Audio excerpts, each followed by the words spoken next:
Welcome to Auto Resolve. In this guide, I will show you how to fix ARC Riders Blue Gate crashing and Unreal Engine crash error easily. Fix 1. Verify game files. Step 1.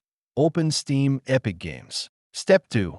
Go to Library and select Arc Raiders. Step 3. Click Properties, Installed Files, Verify Integrity. Fix 2. Update your GPU drivers. Step 1.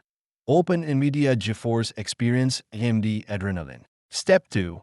Download and install the latest driver update. Fix 3. Lower graphics settings. Step 1.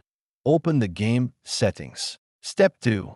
Set graphics to high medium. Step 3. Turn off motion blur, sync, DLSS, FSR, and ray tracing. Fix 4.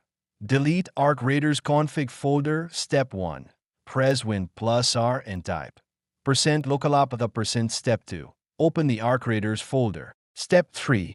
Delete the saved folder. Fix 5. Increase virtual memory. Step 1. Press Win plus R. Type SOSDM. CPL. Step 2. Go to Advanced Performance Settings. Step 3. Open Advanced Virtual Memory. Step 4. Set a custom size. Minimum is equal to 4096. Maximum is equal to 8192. Fix 6. Update Windows. Step 1. Go to Settings, Windows Update. Step 2. Install all updates.